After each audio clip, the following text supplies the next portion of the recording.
Fernanda Barros, tenho 28 anos, moro aqui em Recife, cidade maravilhosa, não Rio de Janeiro, né, que é tão conhecida como uma cidade maravilhosa, mas a nossa Veneza brasileira. Desde criança eu era bem amostrada mesmo. Eu tinha um grupo de amigas que a gente fazia um balé. Então a gente sempre teve esse grupo de dança chamado Tutti Frutti. E o tempo foi passando e eu via muito os concursos de beleza aqui em Recife tem muito, no carnaval, né? Rainha do baile municipal, rainha do carnaval, nossa, eu ficava assim babando, que lindo, aquelas mulheres bem bonitas, né? Então eu participei de vários concursos. A primeira vez eu fui, não fiquei. Chorei, mas depois, bora pra cima, a gente vai conseguir. Depois eu ganhei rainha municipal, rainha do carnaval, do estado, municipal, enfim. Ganhei vários concursos. E a partir daí surgiu, um comentário, tá rolando um teste. Aí eu, ai meu Deus, eu vou. Arrisquei e fui. Aí depois eu recebi a ligação, você passou no teste. Nossa, eu pulei de alegria, foi muito bom, foi muito gostoso. E eu entrei como assistente, eram 3 assistentes, aí disseram assim, serão só 2 meses, depois vai trocar. Então, esses 2 meses eu estou aqui há 10 anos. Mas é muito bacana e é muito divertido. Então, a gente trabalha durante os domingos, mas às vezes tem uma gravação durante a semana, alguma coisa desse tipo. Tem reunião, a gente sempre se encontra.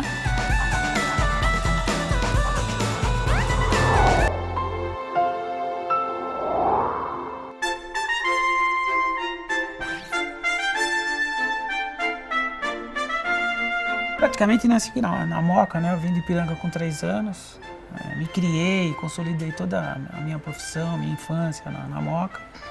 Aqui na Moca eu tive a oportunidade de, numa primeira etapa, como um hobby, montar uma loja que começou de uma forma bastante curiosa. Era uma loja de roupas, né? Que eu tinha montado com uma sobrinha minha, que na época estava disponível para tocar essa loja. E essa loja foi um fracasso. Até curiosamente, de cada 5 pessoas que entravam na loja, né, eu digo que 4 era para roubar e 1 para dar cobertura. Não tinha movimento nenhum, não vendia o ponto, a escolha do ponto foi muito infeliz. E por conta disso eu acabei tendo, acho que uma ideia criativa na época, e agradeço por isso, né, que foi o sistema de escambo. Eu tive ideia de começar a trocar essas mercadorias, eram roupas femininas, por livros inicialmente, que eu sempre fui rato de sebo. Numa segunda etapa, mais por conta da iniciativa das pessoas, e era no começo da década de 2000, então as pessoas estavam se desfazendo do vinil, então eu comecei também a trocar essas roupas por vinil. A loja estava começando a sofrer uma descaracterização muito forte de loja de roupas femininas para uma loja de tranqueiras, né? Aí a loja não tinha mais espaço, tivemos que alugar uma loja muito maior que essa aqui, depois alugamos um casarão da década de 40. O que dá mais tesão realmente é aquela expectativa do que está por vir. Sempre aquela curiosidade daquela peça nova, seja qualquer dos itens.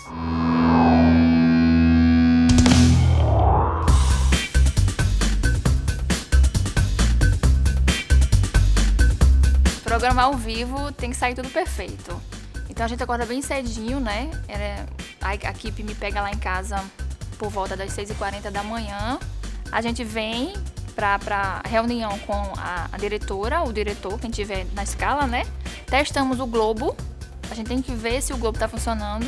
Então a gente tem uma caixa que comporta as bolinhas, que está lacrada. Então o auditor vai lá, autoriza, deslacra e libera as bolinhas. Então a gente põe no expositor e depois vai testar as bolinhas no globo para ver se elas sobem, porque tem que ter uma pressão para subir.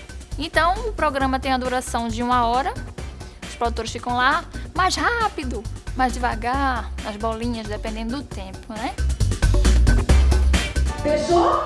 Deixou a porta de casa aberta para sorte entrar? Então a gente tem que estar ligado nisso. E eles sempre ficam dando o comando pra gente. A diretora fica lá em cima, passa para eles e eles passam pra gente, né? Você olhando assim parece ser fácil, mas não é. Então ser assistente de palco requer muita responsabilidade, muita concentração, né? Tá tudo pronto, o Globo já vai começar a pipocar. Quem vai levar sorte pra você é ela, nossa queridíssima Fernanda Barros.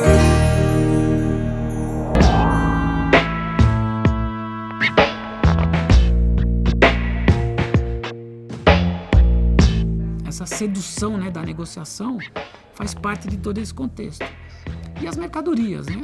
Aqui nós temos desde livro, com quase 200 mil, os LPs e compactos que eu já destaquei, os 78 rotações, as vitrolas, os móveis, quadros também, então uma quantidade enorme, de cerca de 7 mil quadros. Muitas vezes são peças únicas.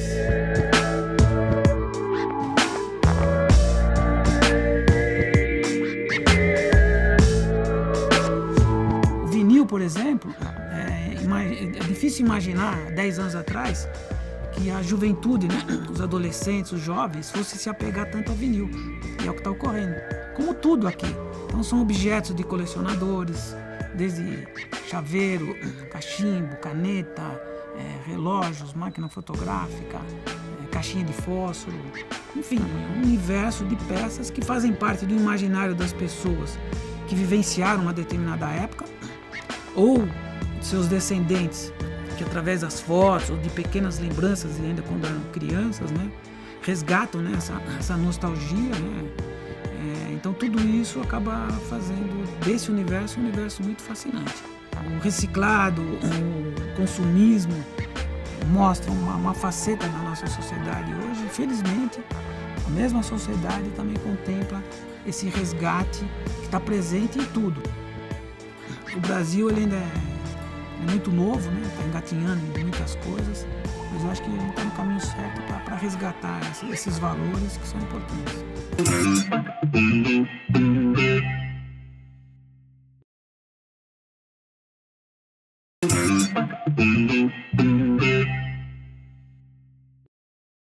Bolinha de número 10. Bola de número 10, Fernanda coloca dispositor Tássia, mexe esse negócio direito, 35. Ser assistente de palco não é ser só bonita, ter um corpo legal. Não, a gente passou por um processo de treinamento mesmo.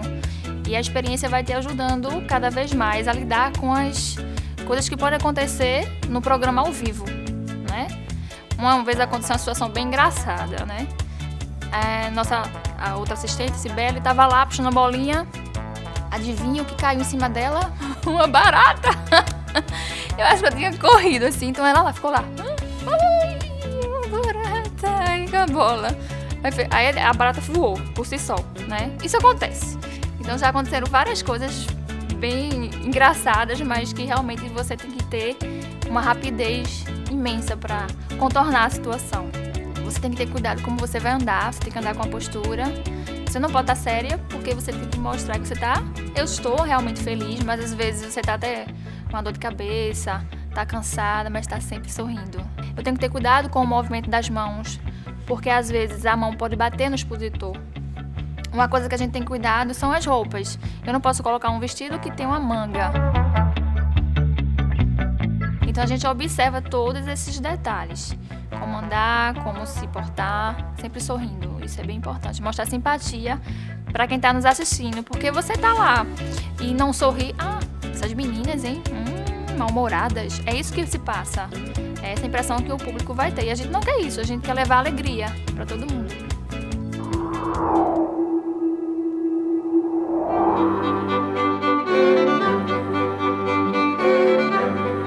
Você consegue viver fascinado o dia inteiro. É uma atividade que você pode não se dar conta do que o tempo está passando.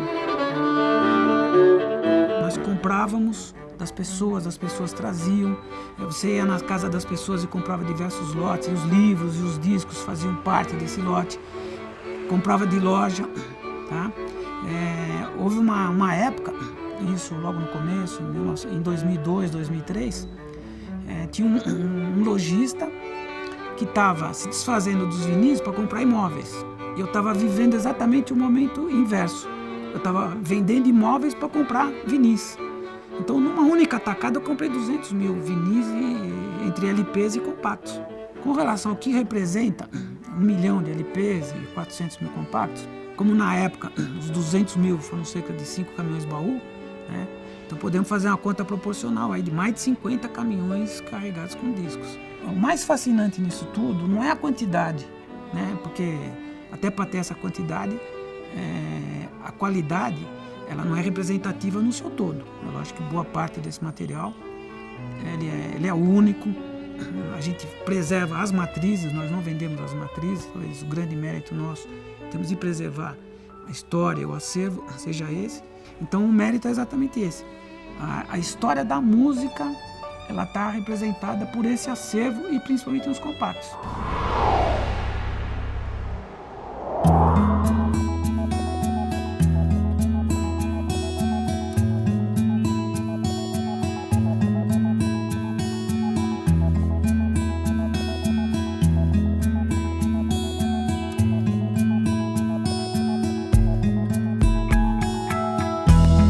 Aos meus 17 anos, mais ou menos, começou aquela dúvida, o que é que eu vou fazer da minha vida, né? O que é que eu vou fazer? Mas eu decidi entrar na área de saúde. Então eu comecei a estudar muito e no final passei na Federal, fiquei muito feliz. Eu comecei a estagiar na maternidade, né? Então, puxa, é isso que eu quero. Eu não quero, mesmo sendo na área de saúde, eu não quero lidar com morte. Eu quero lidar com vida, ajudar, né? A trazer essa criança ao mundo.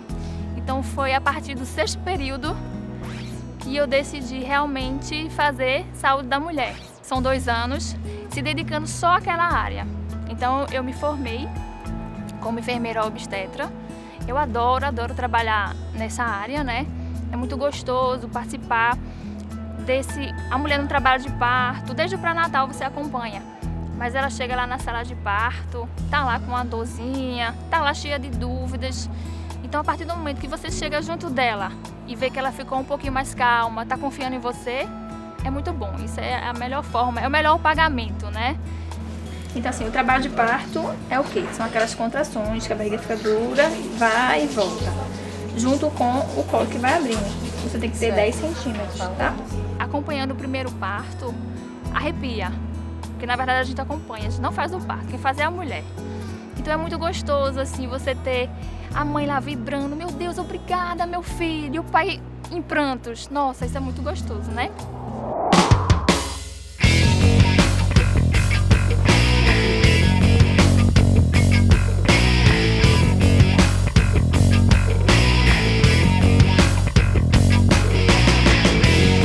Fiz engenharia de Minas. A escolha de engenharia de Minas foi por conta da influência de um amigo com o qual eu convivia, que já fazia esse tipo de trabalho. A implosão, ele é um processo aparentemente simples, né, por tudo aquilo que se vê na televisão. Um trabalho resultando na desconstrução de estruturas tão grandes em poucos segundos. Na verdade, por trás disso tem toda uma complexidade envolvendo vários atores, né? A implosão por si só, ela não é uma atividade de engenharia que você se debruça sobre a prancheta, né? Ela a interação com o prédio, com os funcionários, com os encarregados, ela é muito grande e por trás disso tudo é montada uma verdadeira operação de guerra por conta de um excelente trabalho, que para nós é muito importante, desenvolvido pela Defesa Civil. A implosão, do ponto de vista da engenharia como método, é o estudo dos pontos estratégicos, né, aqueles pontos mais vulneráveis, onde a gente pode, através do projeto, definir os locais onde essas cargas explosivas serão colocadas, né, a maneira como essas cargas detonarão no seu devido tempo, esse tempo aí separado da ordem de milésimos de segundos. A dinamite é um termo genérico, né? Existem as gelatinas explosivas, emulsões, lamas explosivas. Hoje nós estamos usando aqui o que está se consagrando nas implosões, a emulsão.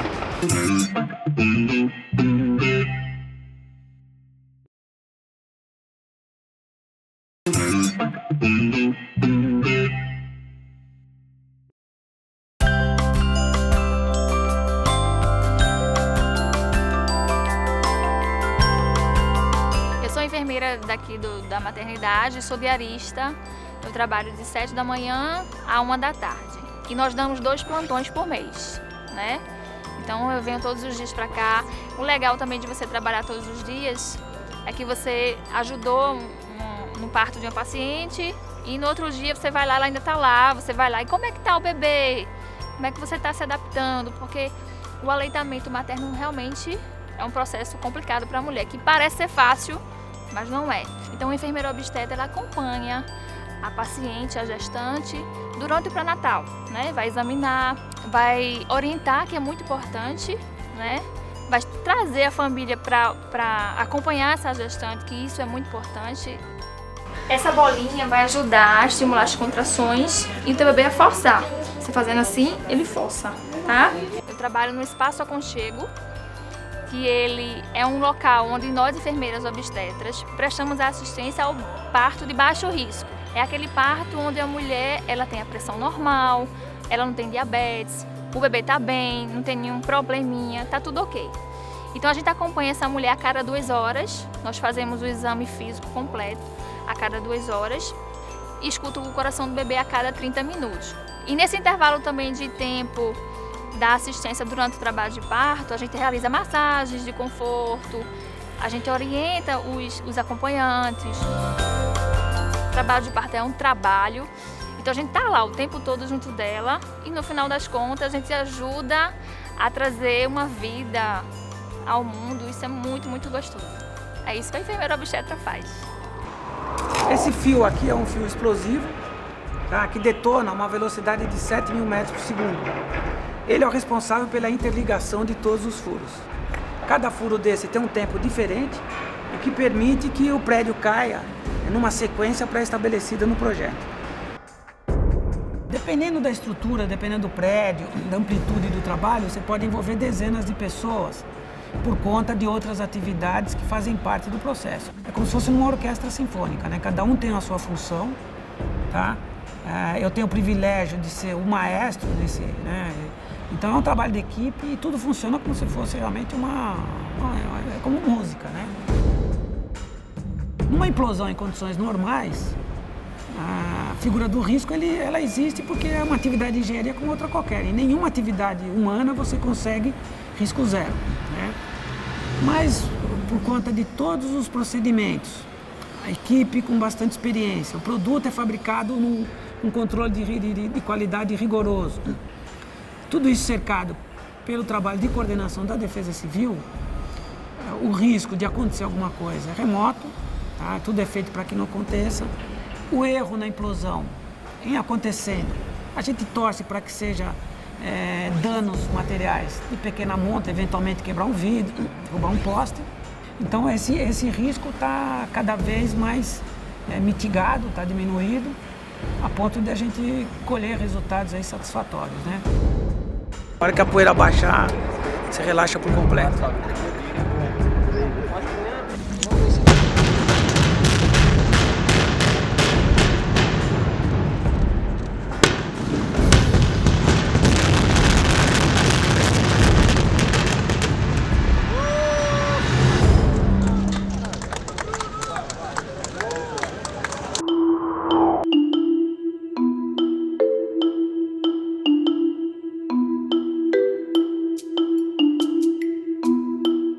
Ela precisa assumir, eu sou a protagonista desse processo. Antigamente as mulheres pariam em casa, né? Existiam aquelas parteiras, enfim.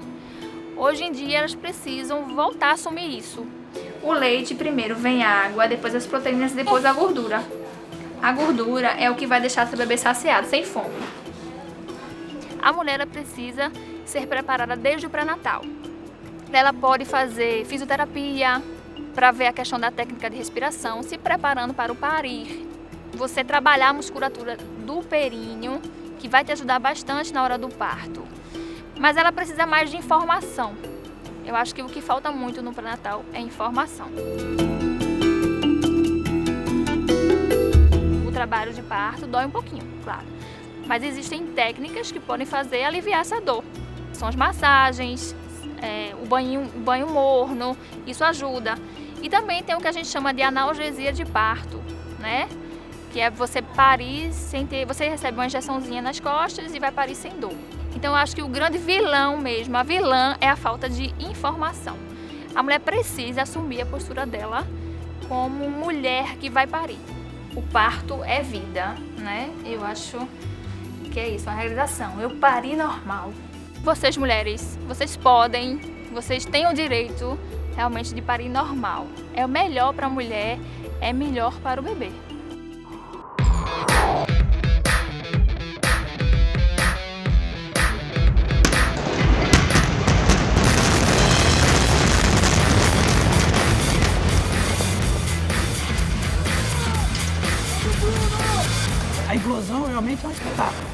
né? A gente vê pela reação das pessoas, pela abordagem de mídia, que é realmente muito grande. O espetáculo é efêmero, né? É emocionante, as pessoas, algumas choram, a imagem é muito impactante e a emoção acaba tomando conta de todas as pessoas. Algumas uma componente muito maior, porque tem uma história associada àquele prédio. Já fiz o contato com o Zé Neves, que é o primeiro a entrar na área, o primeiro a subir na pilha de entulho, e as informações que a gente tem dele é que correu tudo conforme planejado.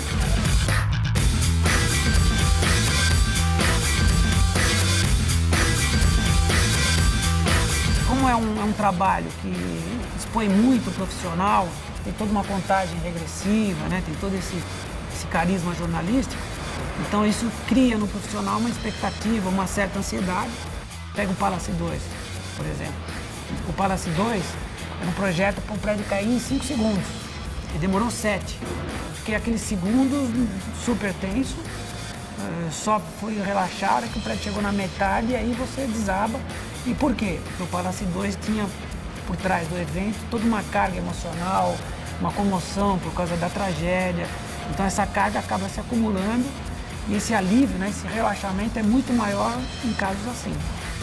A implosão é uma ferramenta para grandes transformações urbanas. Essa transformação acaba ocorrendo em poucos segundos e com componentes que levam à emoção das pessoas. Assim, a minha vida como assistente de palco ajuda muito no hospital, porque aqui você lida com um programa ao vivo e lá você lida com situação de vida que é ao vivo também. São 2 personagens distintos, então o nosso trabalho acaba se dividindo, né? Pessoas apreciando a implosão e um outro grupo de pessoas com perfis completamente diferentes admirando aquilo que a gente tem construído, né? Eu não consigo desligar um trabalho do outro, mas eu consigo focar o que eu estou vivendo. Se eu estou na TV aqui com o pessoal, eu estou concentrada, mas eu não consigo apagar o hospital. E eu me divido com prazer, né? Porque se também fosse essa pressão todo dia, haja coração. Eu cresci muito, né, com as 2 profissões. E eu procuro me dedicar exaustivamente às 2. Eu respiro poeira 24 horas por dia, né?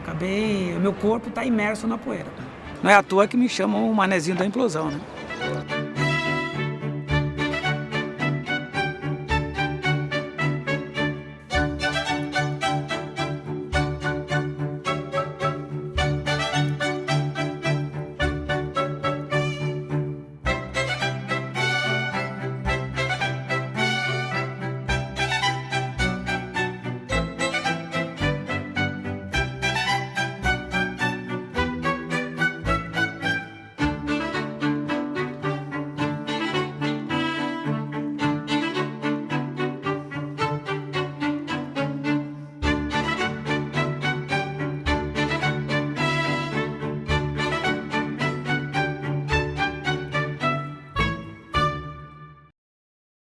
Uma parceria Bossa Nova e Turner.